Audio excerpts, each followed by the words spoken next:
Bonjour à toutes et à tous et bienvenue dans cette nouvelle vidéo. Aujourd'hui je vais vous raconter une story time qui m'est arrivée il y a de cela un petit peu plus d'un an. Donc pour ceux qui sont déjà là depuis un petit moment sur cette chaîne YouTube, j'avais fait un petit peu le même concept où je vous avais raconté l'histoire avec Mickey. Donc voilà, l'histoire avec un arnaqueur, etc.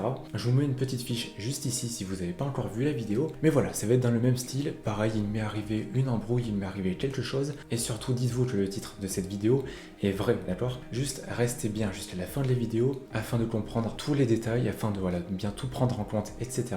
Et que comme ça vous puissiez comprendre totalement l'histoire. Évidemment, n'oubliez pas d'être abonné à cette chaîne YouTube. Et on est parti. Alors déjà avant toute chose, on va poser le décor. Donc j'ai un site internet qui s'appelle empiredesmonnaies.fr, la plupart d'entre vous le savent. Et sur ce site, vous pouvez acheter des monnaies. Donc voilà, il y a une boutique et vous pouvez passer des commandes. Et donc on est le 15 août 2020 et il est vers les, je crois, 1h20 du matin environ.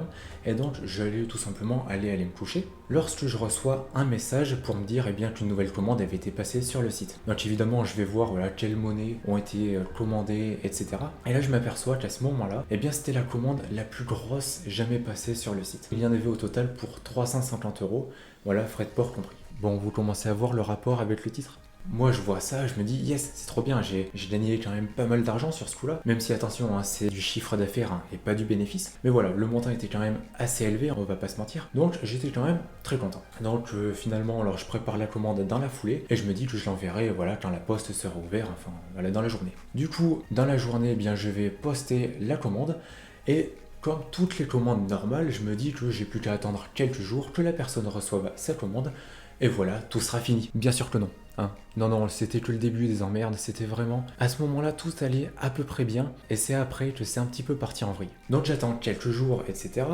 Et ça devait être vers le 18-19 environ, je vais voir le suivi sur la poste. Et là, on me met tout simplement sur le suivi qu'il y a eu un problème dans l'acheminement. Alors je me dis, bon, c'est un petit peu embêtant quand même, c'est la première fois que ça m'arrive. Évidemment, il faut que ça tombe sur cette commande. Mais je me dis, c'est pas si grave, normalement, ça devrait être bon. De toute façon, c'est envoyé en recommandé et tout ça, la valeur est assurée. Donc si jamais il y a le moindre problème, c'est pas grave, je serai remboursé et je rembourserai évidemment le client. Et je me dis que si jamais le problème persiste, voilà, j'en aviserai le client, je lui dirai qu'il y a un problème avec sa commande et on s'arrangera ensemble. Du coup, j'attends encore quelques jours et ça devait faire à peu près une semaine que la commande était partie. Une semaine pour envoyer une lettre, ça fait déjà beaucoup. Normalement, c'est livré en 2-3 jours. Donc, je vais voir sur la poste, est-ce que la commande est bien arrivée. Je regarde et là, ça me met tout simplement que le postin n'a pas pu livrer la commande tout simplement parce qu'il ne trouve pas l'adresse.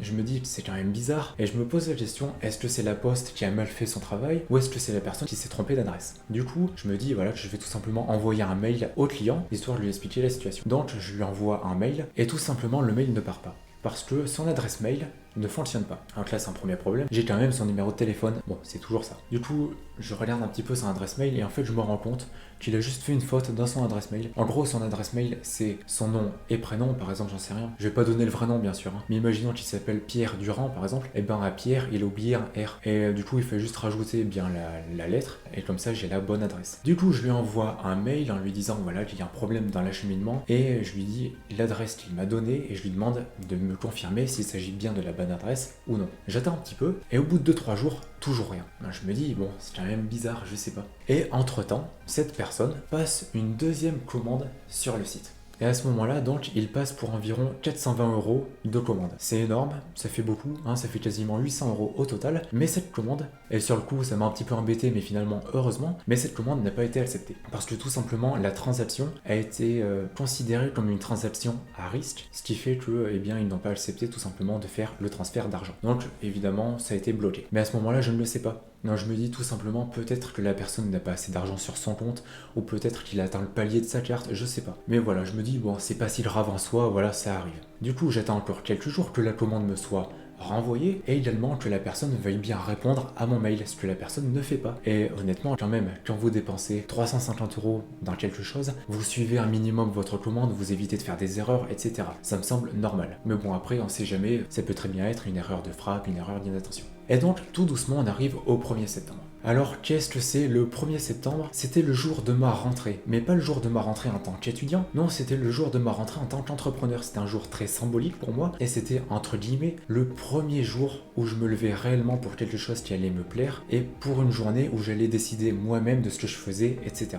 Donc ce jour-là, je devais me lever à 9h. Et donc, le réveil sonne à 9h, voilà, comme d'habitude, et moi j'ai une habitude un petit peu toxique dès le matin, qui est tout simplement en fait d'aller sur mon portable. Et donc, je regarde directement, voilà, les messages qu'on m'a envoyés sur Instagram, le nombre d'abonnés sur la chaîne YouTube, c'est vraiment la première chose que je fais dès le matin. Et d'ailleurs, lorsqu'il y a, on va dire, 2-3 abonnés en plus, eh bien ça refait ma journée, mine de rien, ça veut dire que la journée commence bien, bref, on s'en fout. Mais voilà, je regarde un petit peu ce qui s'est passé pendant la nuit. Et donc, je finis par regarder les mails, et à ce moment-là, il est 9h02, d'où les fameuses 2 minutes, vous allez comprendre. Et je m'aperçois que j'ai reçu un mail de Stripe. Alors qu'est-ce que c'est Stripe? Stripe, c'est tout simplement l'entreprise qui gère les paiements par carte bancaire sur mon site. C'est honnêtement une entreprise qui est géniale. Déjà, ils sont pas chers, ils sont vraiment très pro, il y a un service client qui est incroyable, etc. Donc, j'ai jamais eu de problème avec eux. Et à chaque fois qu'ils m'envoient un mail, en général, c'est plus un mail sous forme de newsletter, donc un mail qu'on peut ignorer, etc. Voilà, c'est pour nous donner des informations, disons, mais on peut l'ignorer, il n'y a pas grand chose d'important. Sauf que ce jour-là, ils m'envoient un mail directement et pas par le biais d'une newsletter. Et donc, je me mets à lire l'objet du mail. Donc je vous mets le mail juste ici, voilà, que vous pouvez voir. Évidemment, j'ai caché les informations, etc., voilà, confidentielles. Et donc, vous pouvez voir qu'il y a écrit fraudulent. Désolé pour mon accent anglais. Faut pas avoir fait anglais pendant 15 ans pour savoir que ça veut dire frauduleux. L'objet du mail est tout simplement que les 350 € qui ont servi à payer la commande ont été obtenus, on va dire, d'une manière un petit peu frauduleuse. Mais dites-vous qu'à ce moment-là, moi, je suis dans mon lit, ça fait 2 minutes que je suis levé, j'ai pas forcément les idées très claires, et je me dis que, comme d'habitude, c'est un mail que je peux ignorer, parce que dans l'immédiat, je me suis dit, c'est juste le risque du transfert qui va peut-être augmenter. Alors qu'est-ce que c'est, voilà, le risque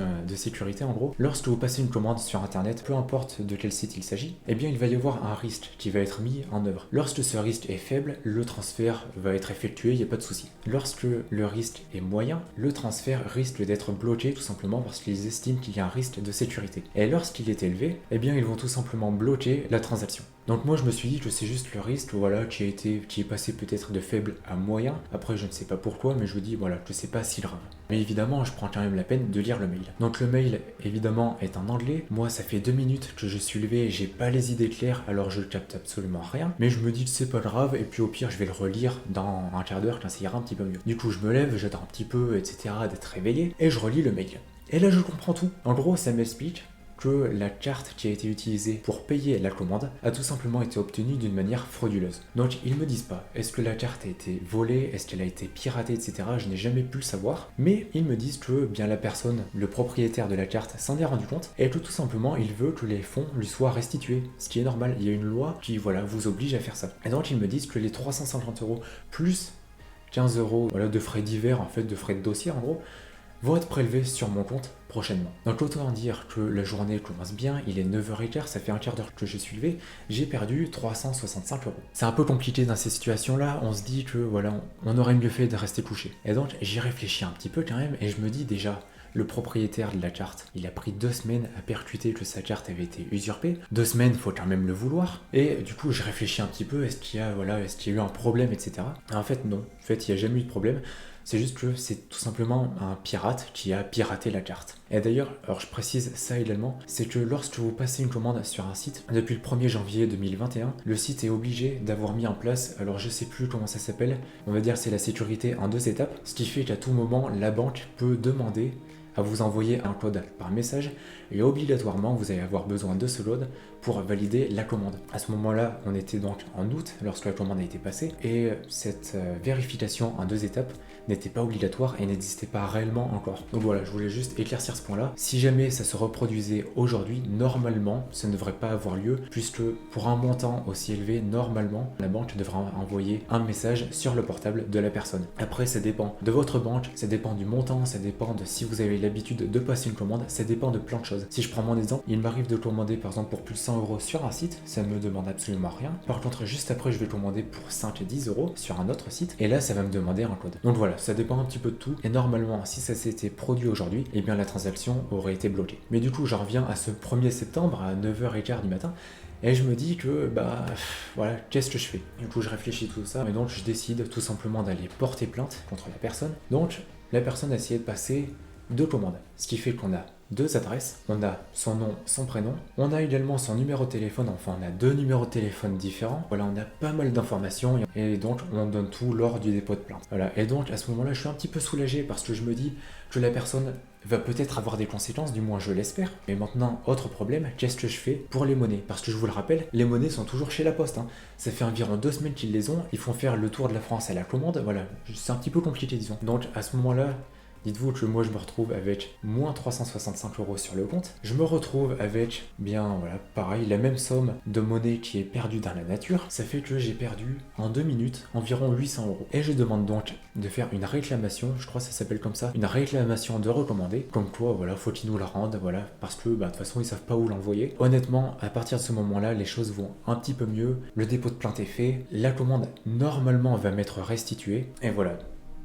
Disons qu'en fait c'était un problème qui m'a beaucoup perturbé sur le moment, qui était assez stressant, mais qui s'est réglé assez rapidement. Donc pareil, les jours passent, 2-3 jours passent, et malheureusement donc la plainte ne va rien donner, tout simplement parce que la personne ne sera pas retrouvée. On n'a pas pu poursuivre les démarches parce que la personne n'a pas été retrouvée, etc. J'espère que du côté de la personne qui s'est fait usurper sa carte, peut-être qu'ils ont pu en savoir plus, peut-être qu'ils ont pu le retrouver, j'espère. Mais quoi qu'il en soit, de mon côté, j'ai pu retrouver les pièces, elles m'ont été renvoyées, donc heureusement au final, j'ai pas perdu grand chose, j'ai perdu dans l'histoire une trentaine d'euros, donc ça va, ça aurait pu être bien pire. Mais voilà, au final, si on y réfléchit, disons que la situation partait quand même assez mal, et finalement la situation s'est assez bien réglée. Et une fois que les démarches étaient faites, il n'y avait plus qu'à attendre. Et d'ailleurs, je me rappelle qu'avec mon père, l'après-midi du coup du 1er septembre, eh bien on a rigolé, voilà, on faisait des blagues par rapport à ça, tout simplement parce que lorsque vous avez un problème, honnêtement, si vous vous mettez à pleurer par rapport à ce problème, vous allez pleurer. Si jamais vous vous mettez à rire par rapport à ce problème, vous aurez une chance d'en rire et de le voir du bon côté. Après bon, c'est un peu con dit comme ça, mais c'est la vérité. Voilà, si jamais vous avez un problème qui vous arrive, tant que c'est pas trop grave entre guillemets, essayez de le tourner en dérision, essayez de le tourner dans le bon sens. De mon côté, je pouvais rembourser l'argent. Si les pièces étaient perdues, ça aurait été dommage, c'est vrai, mais ça m'aurait pas fait couler non plus. Voilà, j'en avais d'autres en vente, etc.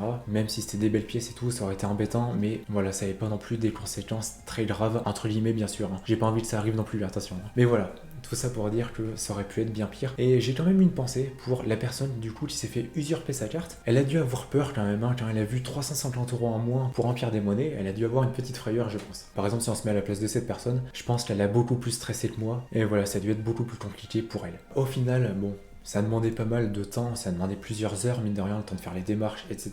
Mais au final, j'ai pas trop perdu, disons que j'ai perdu une trentaine d'euros environ, entre les 15 € de Stripe, les frais de port, les frais de transaction, etc. Voilà, j'ai perdu une trentaine d'euros. Voilà, ça aurait pu être clairement pire. Tout ça pour dire que c'était le 1er septembre, c'était censé être une bonne journée, ça devait être ma première journée en tant qu'entrepreneur, et finalement, ça s'est un petit peu mal passé. Bon, c'est pas si grave, il y a d'autres journées, et voilà, et puis bon, comme je vous l'ai dit, la situation finalement s'est bien passée. Mais bon, j'ai quand même perdu 350 € en 2 minutes. Donc voilà pour cette story time. Si jamais ça vous a plu, dites-le moi dans les commentaires, j'ai encore plein d'idées dans lesquelles je pourrais vous parler, évidemment tout en rapport avec Jean-Pierre Desmonnaies, mais je pourrais vous parler par exemple des problèmes avec l'URSSAF. Ça voilà, faut bien avoir des problèmes à ce niveau-là. Vous parlez de tiens, je m'étais fait également arnaquer entre guillemets lorsque j'étais plus jeune par rapport aux monnaies romaines. Voilà, il y a pas mal d'histoires comme ça dont je pourrais vous parler. Si jamais ça vous intéresse, que je fasse un petit peu Père Castor, n'hésitez pas à me le dire. Et puis voilà, j'en ferai d'autres prochainement. Sinon, n'oubliez pas évidemment d'aller faire un tour sur empire-des-monnaies.fr si vous aimez bien tout ce qui est monnaie romaine, monnaie royale, gauloise, etc. Si vous êtes collectionneur, n'hésitez pas à aller y faire un tour. Et comme d'habitude, si cette vidéo vous a plu, n'oubliez pas de lâcher un pouce bleu, de vous abonner et d'activer la cloche des notifications. Au moment où je parle, on est 1039 je crois, donc on a dépassé le millier d'abonnés. Et d'ailleurs, merci beaucoup, je crois que je vous avais jamais remercié sur YouTube. Et voilà, c'est un palier qui était très symbolique. Ça reste faible par rapport à YouTube, mais c'est déjà énorme pour moi. Donc voilà, merci à tous. Et n'oubliez pas de vous abonner si jamais ce n'est pas encore fait. Si vous êtes encore là, et bien déjà, merci beaucoup. Et puis marquez dans les commentaires arnaque, comme ça au moins je saurai qui est resté jusqu'à la fin de la vidéo. D'ici là, je vous souhaite une bonne journée ou une bonne soirée, prenez soin de vous et de vos proches, et puis à bientôt dans une prochaine vidéo. Allez, salut!